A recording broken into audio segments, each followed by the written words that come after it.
چھوڑ دے سارے غلط رسم و رواج، سنتوں پر چلنے کا کر عہد آج۔ الحمدللہ رب العالمین والصلاة والسلام علی سید المرسلین، اما بعد فاعوذ باللہ من الشیطان الرجیم، بسم اللہ الرحمن الرحیم، الصلاة والسلام علیک یا رسول اللہ وعلی آلک وصحابک یا حبیب اللہ، الصلاة والسلام علیک یا نبی اللہ وعلی آلک وصحابک یا نور اللہ۔ امیر المؤمنین سید الاولیاء علی المرتضیٰ شیر خدا مولا کائنات حضرت علی کرم اللہ تعالی وجہ الکریم سے روایت ہے، اللہ پاک نے جنت میں ایک درخت پیدا کیا ہے، ٹری پیدا کیا ہے، اس کا فروٹ، اس کا پھل ایپل سے بڑا اور انار سے چھوٹا ہے، مکھن سے بٹر سے بھی نرم ہے اور شہد سے ہنی سے بھی سویٹ ہے، میٹھا ہے، مشک سے زیادہ خوشبودار ہے۔ اس درخت کی شاخیں جو ہیں تر موتیوں کی ہیں، اس درخت کا تنا جو ہے گولڈ کا ہے، سونے کا ہے، اس کے پتے جو ہیں زبرجد کے ہیں۔ اس عظیم الشان درخت کا پھل وہ کھائے گا جو اللہ کے حبیب صلی اللہ علیہ وسلم پر کثرت سے درود پڑے گا۔ وہ تو نہایت سستا سودا بیچ رہے جنت کا، ہم مفلس کیا مول چکائیں، اپنا ہاتھ ہی خالی ہے۔ کتنا سستا سودا ہے، درود پڑھیں جنت کا درخت ملے گا۔ سبحان اللہ، صلو علی الحبیب صلی اللہ تعالی علی محمد۔ رسم و رواج کے آج کے سلسلے میں فوتگی کے تعلق سے جو رسومات ہیں اس میں سے کچھ عرض کیا جائے گا۔ فوتگی کے موقع پر پاکستان میں بعض علاقوں میں یہ رائج ہیں کہ شادی شدہ بہن کا انتقال ہو جائے تو اس کے کفن دفن کا خرچہ جو ہے بھائی کرتے ہیں، پیرنٹس کرتے ہیں، والدین کرتے ہیں، اور یہ حق سمجھا جاتا ہے کہ یہ والدین کا حق ہے اور بھائیوں کا حق ہے۔ یاد رکھیے یہ حق شوہر کا ہے۔ میت کو کفن دفن کرنا یہ کیا ہے؟ فرض کفایہ ہے، اور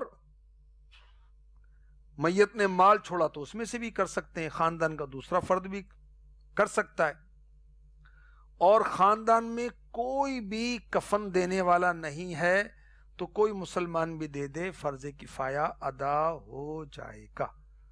تو حق جو ہے وہ بھائیوں کا نہیں، شوہر کا حق ہے کہ اگر بیوی کا انتقال ہو تو اس کے کفن دفن کا خرچہ شوہر کرے گا، اگرچہ عورت مالدار ہو، اور اگر شوہر مرا اس کی عورت، اس کی بیوی مالدار ہے تو عورت پر کفن واجب نہیں، چاہے مالدار ہے چاہے غریب۔ تو بہرحال بھائی بغیر کسی مجبوری کے کفن دے دیں تو درست ہے، رسم نہ بنایا جائے۔ شرعی حکم جو ہے اس کے مقابلے میں رسم کی کیا حیثیت ہے؟ یقیناً کوئی حیثیت نہیں ہے۔ اگر شوہر غریب ہے، نہیں کر سکتا تو بہن بھائی کر دیں، کوئی مسلمان کر دے، اس میں حرج نہیں ہے۔ تدفین کے وقت یعنی میت کو دفن کرتے وقت مرد ہے تو خاص وہ تہبند کی چادر کفن کے اوپر اڑائی جاتی ہے، عورت ہو تو کفن کے بعد ململ کی لال چادر اس کو اڑائی جاتی ہے، اور تدفین کے وقت یہ چادریں گورکن کو صدقہ کر دی جاتی ہیں۔ تو یہ اگر مسکین کو صدقہ کرتے ہیں تو یہ تو ٹھیک ہے، لیکن اگر وہ میت کے مال میں سے ہیں تو اس کی اجازت نہیں، اس کی پھر صورتیں ہیں، اور اس کی مزید تفصیلات کے لیے دارالفتاء اہل سنت سے اپنی کیفیت بتا کر معلومات کر لینی چاہیے۔ جب کسی کا انتقال ہوتا ہے تو میت کو تلقین کی جاتی ہے، اب وہ رسمیں جو غیر ضروری ہیں، غیر شرعی بھی ہیں، وہ تو نافذ ہیں، اور وہ رسمیں جس سے ہمارا فائدہ، میت کا فائدہ ہے، وہ بہت ساری ہم نے ترک کر دی۔ تو میت کو تلقین کرنی چاہیے، اس کا ثبوت احادیث میں ملتا ہے۔ چنانچہ سنن ابی داود حدیث نمبر 3117، 3117، جلد 3 والیوم، تیسری جلد، اور صفحہ نمبر 255، 255۔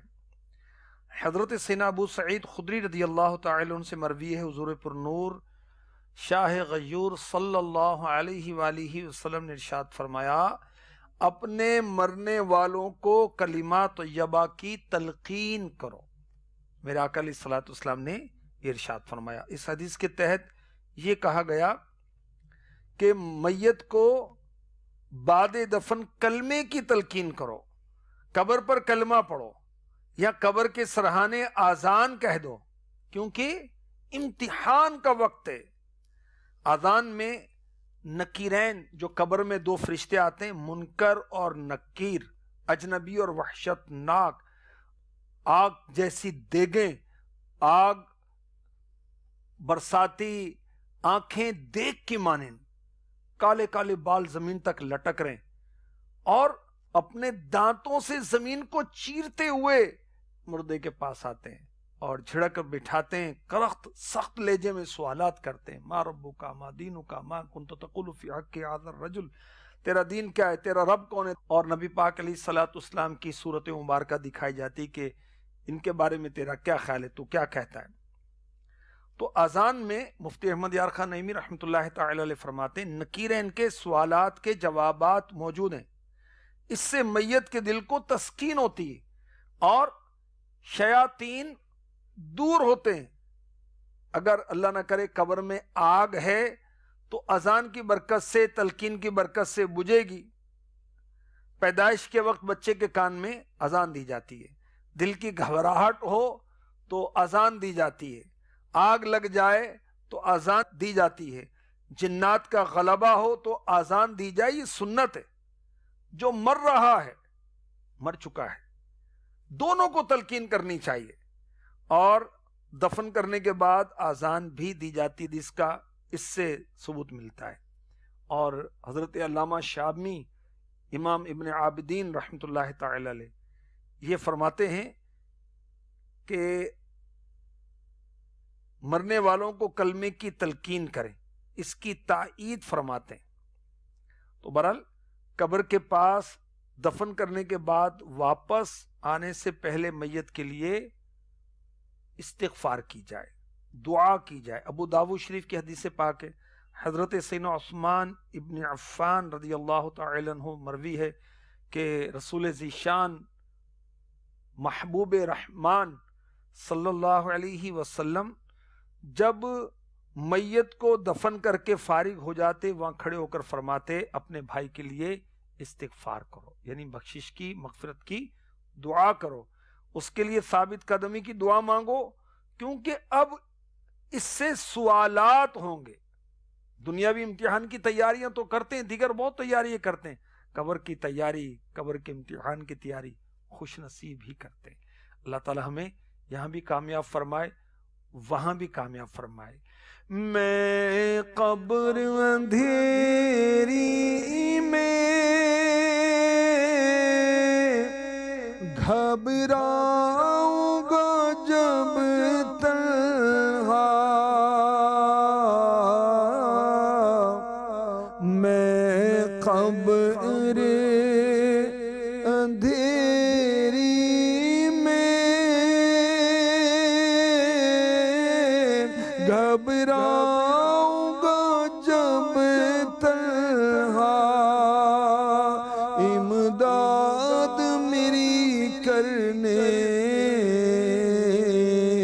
آ جانا میرے آقا، روشن میری تربت کو للہ ذرا کرنا۔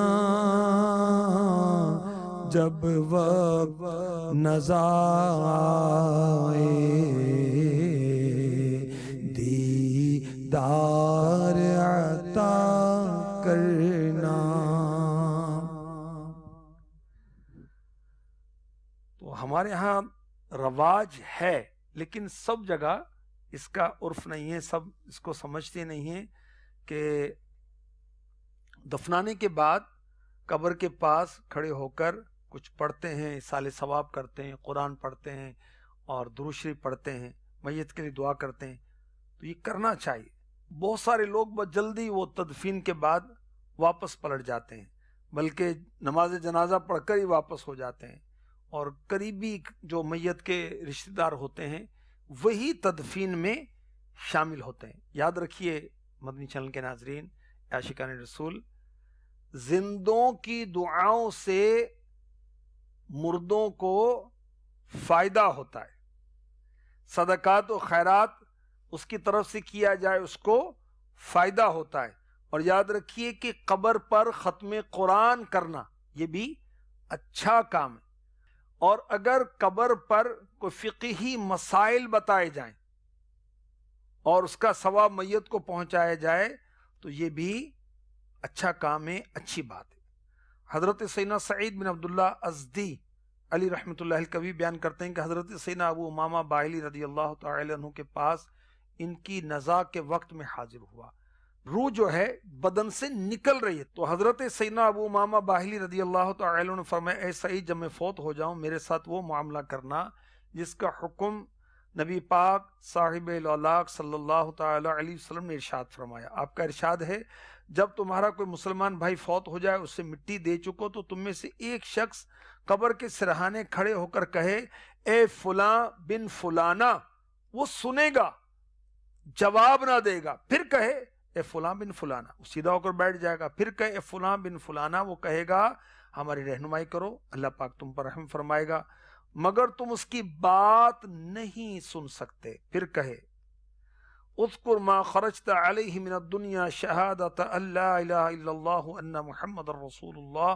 وانک رضیت باللہ ربا وبالاسلام دینا وبمحمد صلی اللہ تعالی علیہ وسلم نبیا وبالقرآن اماما۔ دفنانے کے بعد قبر پر کہا جائے، یہ حدیث میں یہ ارشاد ہو رہا ہے، وہ بات یاد کر جس پر تو دنیا سے نکلا، یعنی یہ گواہی کہ اللہ پاک کے سوا کوئی معبود نہیں اور حضرت محمد صلی اللہ علیہ وسلم اللہ کے رسول ہیں، اور یہ کہ تو اللہ پاک کے رب اسلام کے دین ہونے کے طور پر راضی ہے، حضرت محمد صلی اللہ علیہ وسلم کے نبی اور قرآن کے امام و رہنما ہونے پر راضی تھا۔ یہ المعجم الکبیر کی حدیث پاک پیش کی جا رہی، حدیث نمبر ہے 7979 7979 7979۔ منکر نکیر ایک پیچھے ہٹتے ہوئے دوسرے سے کہتا ہے چلو چلتے ہیں، اب اس کے پاس کیا بیٹھنا، جسے جواب سکھا دیا گیا ہے اور لوگوں سے پہلے ہی اللہ پاک اسے جواب سکھا دیتا ہے۔ ایک شیخ نے عرض کی، یا رسول اللہ صلی اللہ تعالی علیہ وسلم، اگر مرنے والے کی میت کی والدہ کا نام نہ معلوم ہو، فرمایا حوا کی طرف نسبت کر دے، مثلا زید بن ہندہ، اگر ماں کا نام معلوم نہیں تو زید بن حوا یوں کیا جا سکتا ہے۔ اور یاد رکھیے تلقین جو ہے یہ عربی زبان میں کرنی ہے، اور یہ بھی توجہ رہے مرنے کے بعد مسلمان تو مسلمان، کافر مردہ بھی سنتا ہے۔ اس بات کو قرآن پاک نے بیان کیا سورہ اعراف میں، پارہ 9 ہے، آیت نمبر ہے 93-93۔ تو شعیب نے، اللہ کے نبی حضرت شعیب علیہ السلام، تو شعیب نے ان سے منہ پھیرا اور کہا، اے میری قوم، میں تمہیں اپنے رب کی رسالت پہنچا چکا اور تمہارے بھلے کو نصیحت کی، کیوں کر غم کروں کافروں کا۔ حضرت شعیب علیہ السلام کی قوم پر عذاب آیا تو آپ نے ان سے اپنا رخ انور پھیر لیا، اور جب قوم ہلاک ہوئی تو آپ ان بے جان لاشوں کے قریب سے گزرے، فرمایا میری قوم، بے شک میں نے تمہیں اپنے رب کے پیغامات پہنچا دیے اور میں نے تمہاری خیر خواہی کی، لیکن تم کسی طرح ایمان نہیں لائے، کافر ہیں، ہلاک ہو چکے نافرمان ہیں. حضرت شعیب علیہ السلام ان سے کلام فرما رہے ہیں. معلوم ہوا مردے سنتے ہیں. حضرت قتادہ رضی اللہ تعالی عنہ فرماتے ہیں اللہ پاک کے نبی حضرت شعیب علیہ السلام نے اپنی قوم کو سنایا. بے شک اللہ پاک کے نبی حضرت صالح علیہ السلام نے اپنی قوم کو سنایا. اللہ کی قسم رسول اکرم صلی اللہ علیہ وسلم نے اپنی قوم کو سنایا. کافر مرنے کے بعد سن رہے ہیں تو مسلمان نہیں سنیں گے, اولیاء نہیں سنیں گے, انبیاء نہیں سنیں گے, سید الانبیاء نہیں سنیں گے. اللہ اکبر.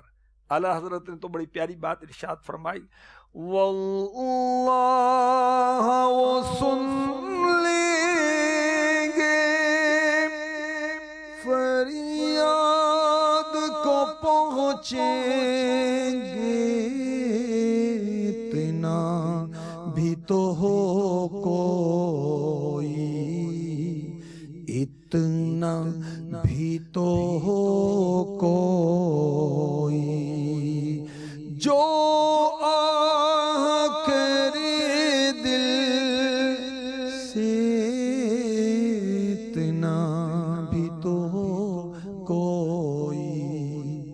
اعلیٰ حضرت فرما رہے ہیں کہ اللہ کی قسم وہ سن لیں گے, فریاد کو پہنچیں گے, مگر کوئی دل سے آہ تو کرے. غزوہ بدر میں کافر جو مارے گئے, کنویں میں ڈال دیے گئے, میرے آقا صلی اللہ علیہ وسلم کی عادت کریمہ تھی میدان جنگ میں 3 دن قیام فرماتے تھے. تیسرا دن ہوا تو آپ بدر کے کنویں پر تشریف لائے, صحابہ پیچھے پیچھے تھے, آپ کنارے پر کھڑے ہوئے اور ان کافروں کو ان کے باپ اور داداؤں کے نام کے ساتھ پکارا. پھر فرمایا کیا اب تم کو یہ پسند ہے تم نے اللہ رسول کی اطاعت کی ہوتی؟ ہم نے تو وہ حق پایا جو ہم سے ہمارے رب نے وعدہ کیا تھا, کیا تم نے بھی وہ حق پا لیا جو تم سے تمہارے رب نے وعدہ کیا؟ فاروق اعظم رضی اللہ تعالی عنہ عرض کرتے ہیں یا رسول اللہ صلی اللہ تعالی علیہ وسلم, آپ ان سے کلام فرما رہے ہیں جن میں روحیں نہیں ہیں. ارشاد فرمائے ذات کی قسم جس کے قبضے میں محمد کی جان ہے صلی اللہ تعالی علیہ وسلم, میں جو کچھ کہہ رہا ہوں اس سے تم ان سے زیادہ نہیں سنتے. بخاری شریف کی حدیث پاک, حدیث نمبر 3976, 3976. مفتی احمد یار خان نعیمی رحمۃ اللہ تعالی علیہ نے اس حدیث پاک کے تحت کیا لکھا, معلوم ہوا مردوں کو پکارنا جائز ہے اگرچہ مردے کافر ہی ہوں, ان سے کلام کرنا درست ہے. اور حضرت ابراہیم علیہ السلام نے تو پرندوں کو, جانوروں کو پکارا. تو زیارت قبور کے موقع پر مردوں کو پکار کر سلام کرنا, ان سے کلام کرنا سنت ہے. آپ نے سنا, اللہ تعالی ہمیں غلط قسم کے رسم و رواج سے بچنے کی توفیق عطا فرمائے, اور وہ کام جو فائدے مند ہیں, ثواب والے ہیں, اچھے ہیں, خیر والے ہیں, انہیں کرتے رہنے کی سعادت عطا فرمائے. آمین بجاہ النبی الامین صلی اللہ تعالی علیہ وسلم. چھوڑ دے سارے غلط رسم و رواج, سنتوں پر چلنے کا کر عہد.